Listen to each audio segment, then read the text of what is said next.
Hello to all of my BPTV fans, Facebook fans, YouTube fans, and new fans. I'm Alan Levine, the Talking Machine. I'm doing my 65th The Talking Machine show. I have another great guest. Will you please introduce yourself? Hello, I'm Lisa Klein, and I'm very happy to be here. Thank you. I'm honored to interview you. I am friends with her parents for a long time. I never ask women their age, but I've known her since she's 7 years old. So I'm going to ask these questions. Where were you born? Well, right here in Pittsburgh. In fact, my first house was in Bethel Park. I know where it was. Yes, it was a little house. And then I was there probably until I was about 4. And Yeah. then we moved out of Bethel Park. And my family and I moved back to Bethel Park in 2014. Wow. So happy to be back. Love Bethel Park. Right. No, you started out there, and I came there later in life, but that's a different story. Yeah, it's a great community. Yes. And where did you go to school?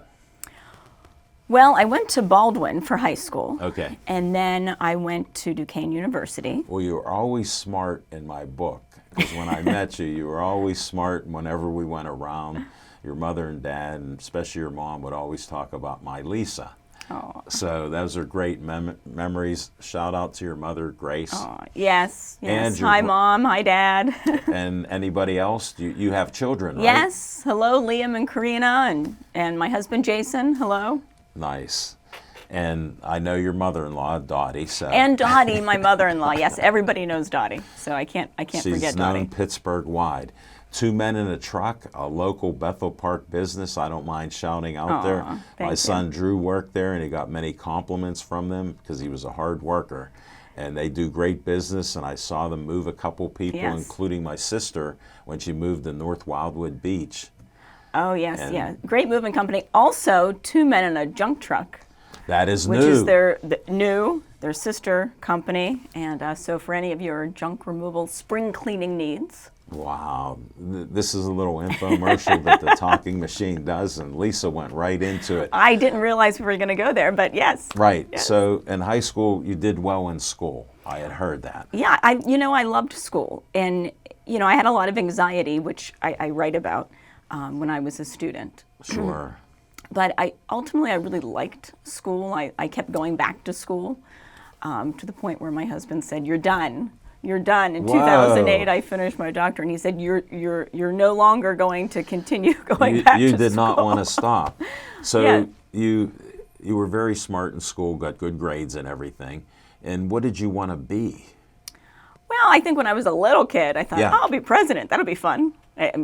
Luckily, I'm a little wiser now. I think that'd be the worst job on the planet, is to be president. So I quickly, it'd be horrible. I won't even argue, and I'm a history guy. Yeah. And I've read about all of them in American history and more. You don't want near it. No, gosh, no. Yeah. It would be dreadfully stressful. So what was your choice after president? So my second choice was to be a teacher. I mean, it's a natural, right. connection there. Yes. So I was a high school English teacher for 23 years. Oh my goodness. Then what happened? Then I went back to school again, even though I want to hear the story. promised that I wouldn't go back to school. About 10 years later, I went back to school for another master's degree in the University of Aberdeen in Scotland. I saw your exploits on Facebook, and it's so blessed to be able to do that and get educated across the pond. Yeah, it was a wonderful program. It was Masters of Science and Mindfulness Studies. Science and mindfulness. Yes. I didn't know they had a study like that. I know. It's one of the few programs, a few master's programs in the world. So you had to research this because you have an open Yes. mind to learn like I do. Yes. So I respect that. Yeah, so I found the program, and it just all came together. One of those moments of synchronicity that you and I were talking about. We had a little moment here before the show. I mentioned the synchronicity of the universe with Carl Jung. And look at how we're dressed. Matching colors. We didn't email each other, we didn't talk, and we did not text. Beautifully coordinated. I salute you. Well, we're great minds. Yes, In tune. I concur. We are carrying on. And so how long did it take you to get your degree in Scotland? It was a 3-year program. Oh, and my it was hybrid. goodness. So I could be there part of the time and I could do my research and writing So here. you traveled across the pond a few different times. I did. And did you have classes with other students there? I did. How was And that? It was wonderful. And I met a lot of amazing people. Sure. And the first courses were held at a monastery, the first Tibetan Buddhist monastery in the Western world Wow. in northern When Scotland. was that built? It was. I'm testing you now. No. Well, the exact year, I don't know the exact year, but when China invaded Tibet and Okay. a lot of the monks, they had to flee. Well, they were getting killed, yes. Yeah, a group of them fled to Scotland, and they created this monastery in Scotland. Wow. And so that's where I learned these mindfulness techniques. That is amazing. And But I'd been meditating for years. I've been doing when it. did you start? Because we're going to get into this because mindfulness and meditating and all that ties together. Right. there. So I've been doing a Vedic form of meditation since I was 19. And that's Indian? Yes. So it's a couple 5,000-year-old things. Indian technique. I'm impressed. You know that. Excellent. And so about 30 years I've been practicing a Vedic meditation. Wow. And I'd been teaching it too for about 20 years. No way. But because I started to see so many of my students really suffering from anxiety, from depression, Look and in my this colleagues, day and age. yes, It seems everywhere people are having yes, it. and this was before COVID. The No, numbers well, were growing. I can figure 10 and 20 years. I can do the math. Right. Yes. So And what got you to do that? Like you knew they needed help and you thought you could help them? right, because I'd Okay. been teaching the one form of meditation, but you had to be at least 18 years old to learn that technique. Okay. And it's taught one-on-one. So I wanted, didn't know that. That is great. So I wanted to learn other meditation techniques that I could work with adolescents. Right. And work in a group setting. And so that's why I looked into the mindfulness meditation, which is based in a Zen Buddhist tradition, Right. which is it's very new, 2,500 years old. I was going to say, you see these big Buddhist carvings in Afghanistan and everywhere over the world. Yeah. So I'm it's amazing. certified. I've read about Buddha Yeah. and I've read about Zen and things like that over the years because I've always been curious. See, this is why you're in touch with, your inner self, and you Yes. have a state of calm to you. Well, like people always have trouble, and at work there was always stress working in a newspaper with production and papers. And they'd go, hey, just have Al, he'll get this figured out. And we had to fix machinery, we had men that were upset and problems were happening, skids and papers were falling over. And I go, here, do this, do that, and we'd be done in 10 minutes. And they'd go, call Al. But do you see, what you're saying here is crucial because meditation and mindfulness do exactly what you just described there. It gives you greater creativity and problem-solving skills. Exactly. And it looks like you were using your state of calmness to do those things. I did, and I'll even share another thing. I was a young man. My parents wouldn't leave us alone, and I was about 7 years old. And my sister was sitting on the old metal milk boxes that we had, and she's 16 months younger than me, Joy.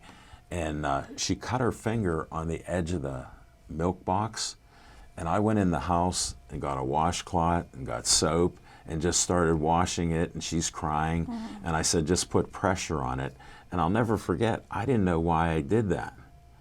And You were how old? 7. Oh, And that's pretty astute as a 7-year-old. my parents came home and they go, what's wrong? And I go, Joy cut herself. My mother's like, oh my dad's going, let's get her to the hospital. And she had like a 3-inch gash, like it was on her thumb. And I can picture it when I'm telling you that. And I'm like, I would thank God because I was blessed with things like that, to do that. So, Yeah, to be that age, it's to have, that wherewithal is pretty good. well, yeah, I've done well, but we'll get back to yours now. And now, with people with anxiety, they prescribe all this medication and pills, and, people have it, and it's just horrific. So you're one of the people, that's why I honor and I'm blessed to be having you on. You can help people, and you started helping others. Exactly. That's why I went back to school. So I'm certified to teach both the Vedic one-on-one meditation and the mindfulness meditation now. Wow. So I go into, I teach individually, but I also go into schools, I go into organizations, people bring me in. And how did they I get a do hold of you? Workshops. Oh, I have a website. Well, then It's- let's talk about it. I segue into certain things. I'm All right. here to promote you. Do I hold up a sign? Well, no, this is all by the It's- seat of our pants. It's yeah. Lisa Klein Mindfulness. If you just go to And Lisa Klein, spell your name out. yes, LisaKlein,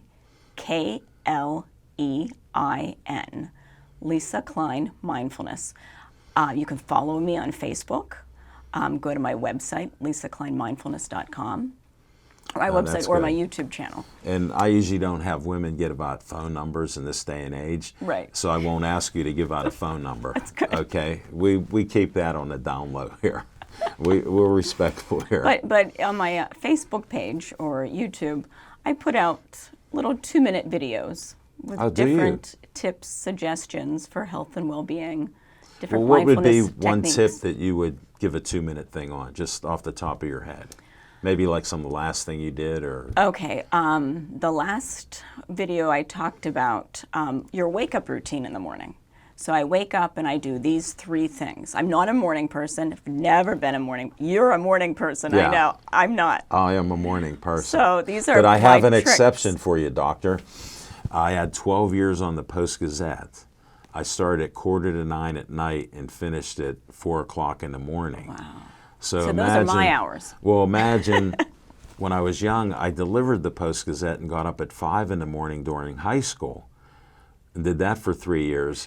So I had to change from the age of 12. I did that 3 years. And now I went to a completely opposite lifestyle So, with night turn, Yeah. 12 years. so you're adaptable.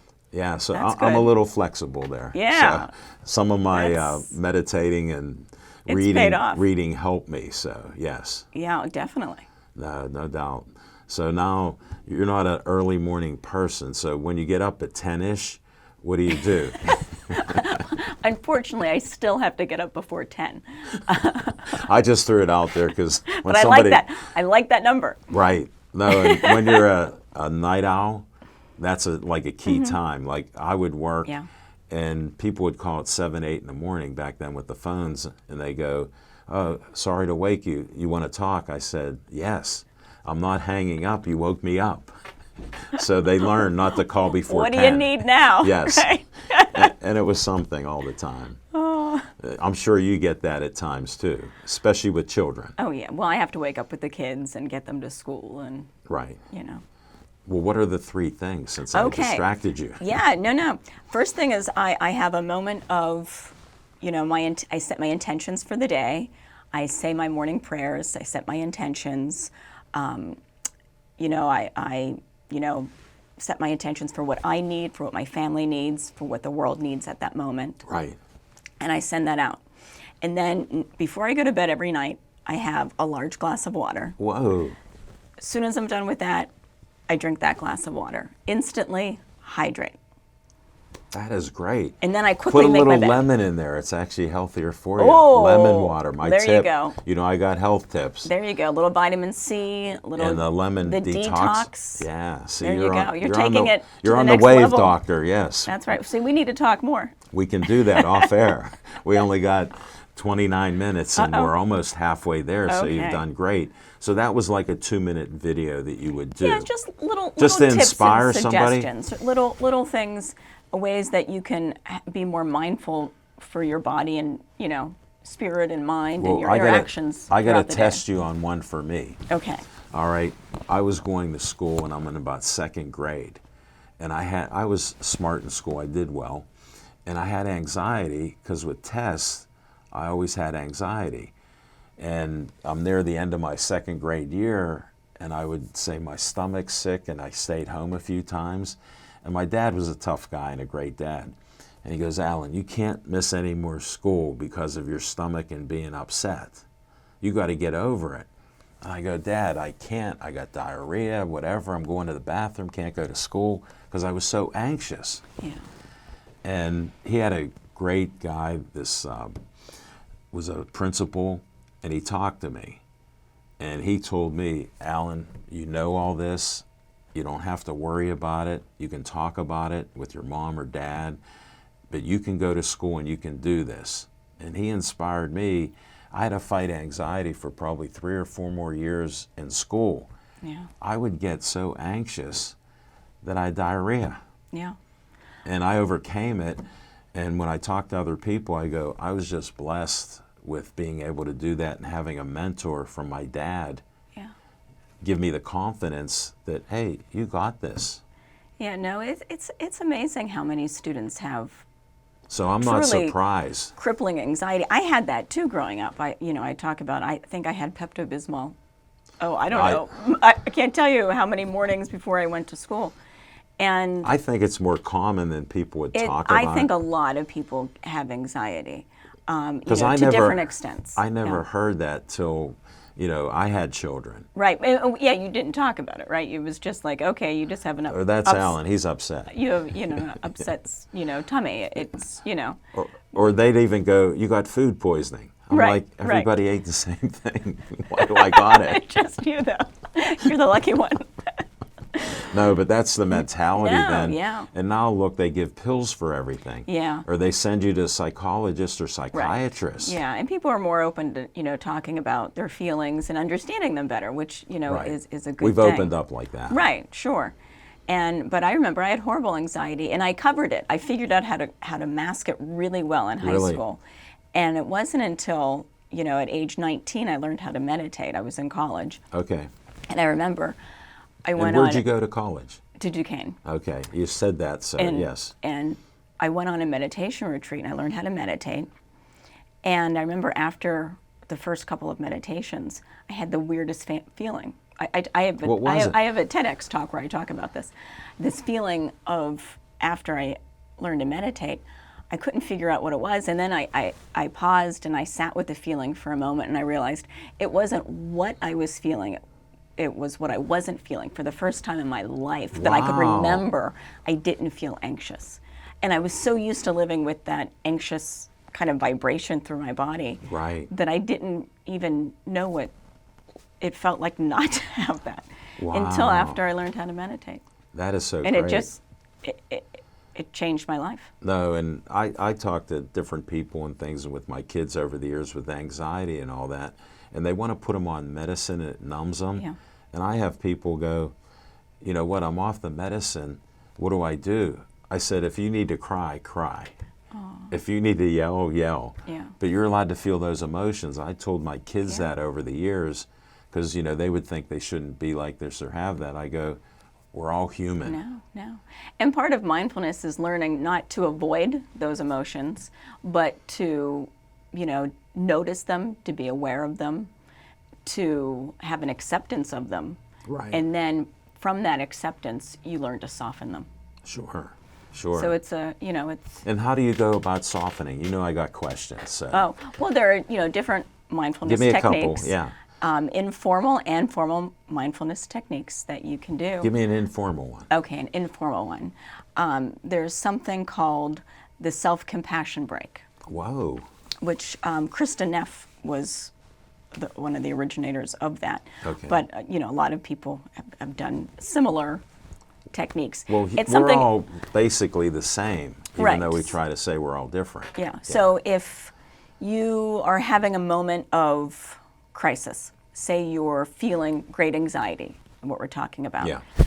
The first thing you're going to want to do is, I'm probably messing up my mic. Sorry about that. No, you just missed it. Okay, good. You want to make a connection with your heart or your body. Oh, So you can wow. put your hand on either your heart or your stomach got or my both. mic, yeah. Yeah. And so you're making a connection between your mind and body.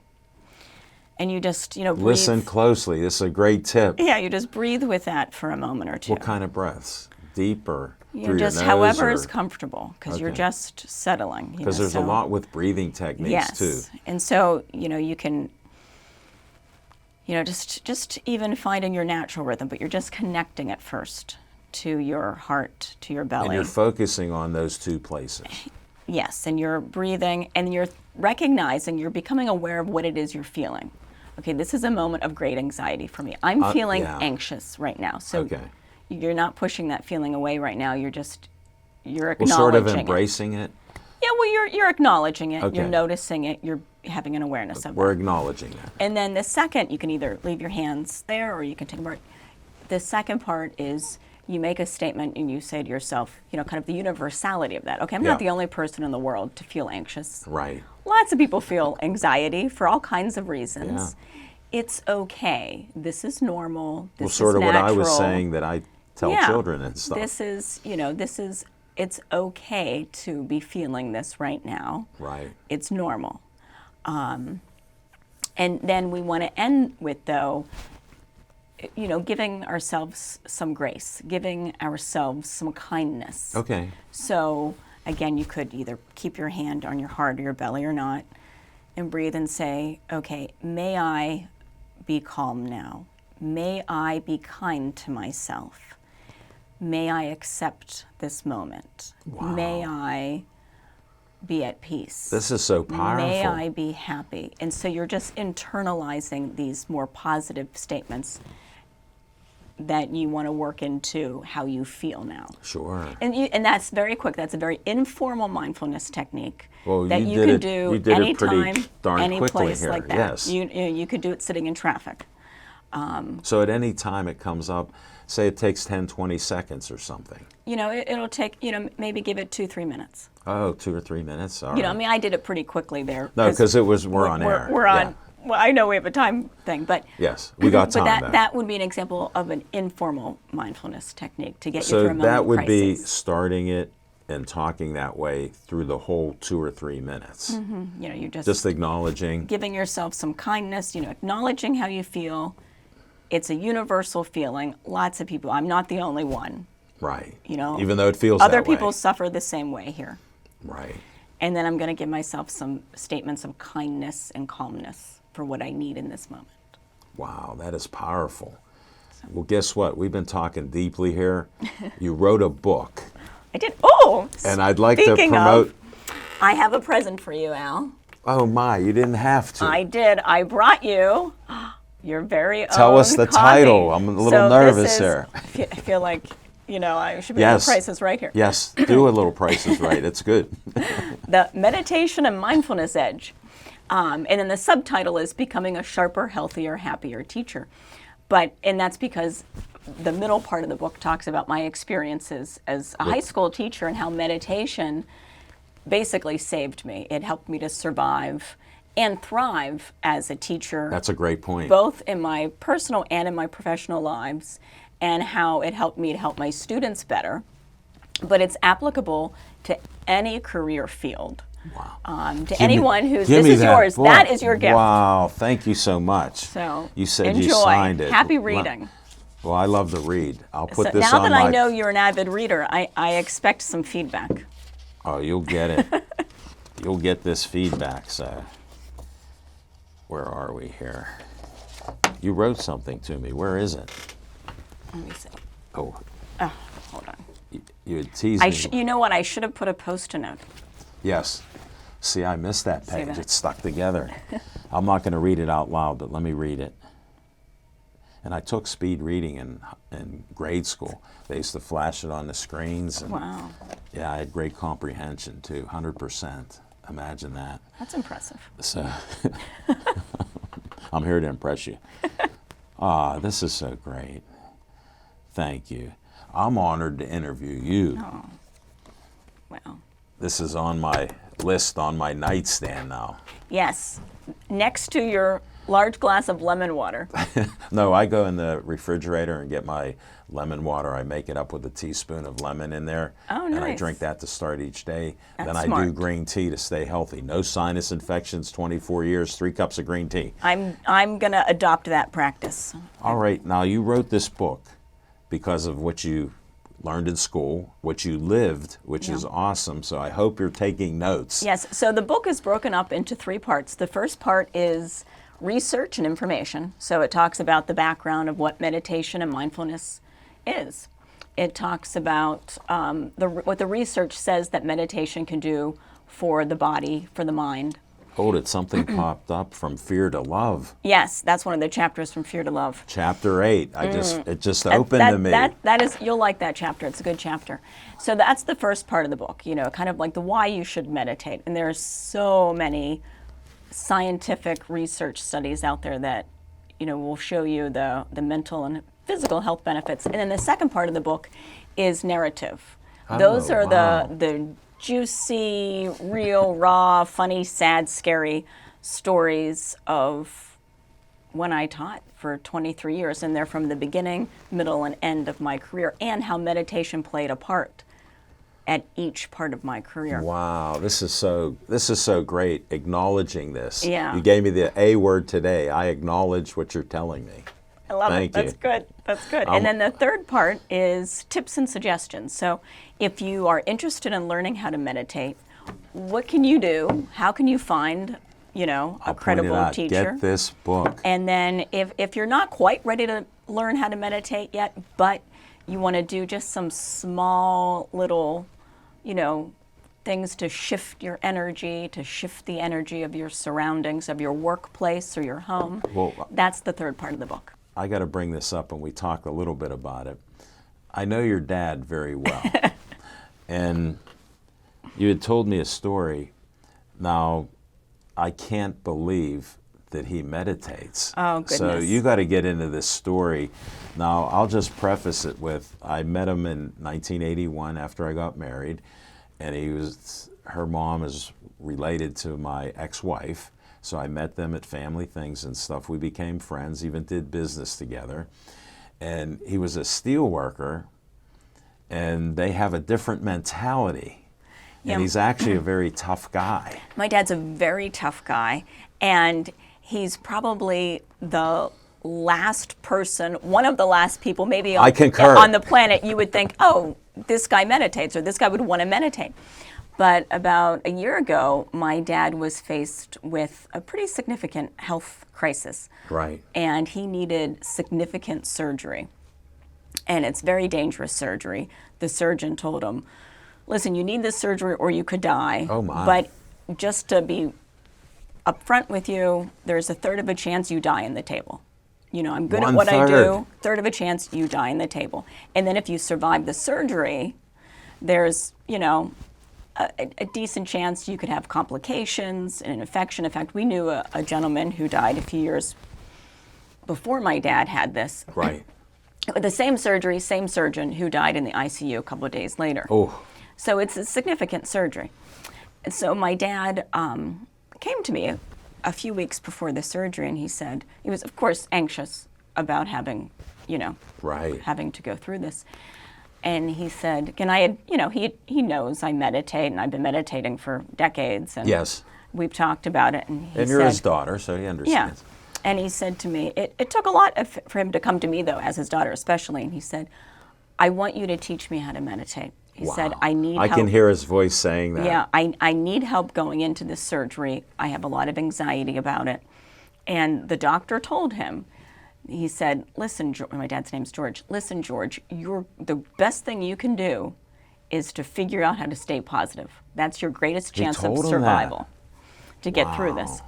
So my dad said, I need to learn how to meditate.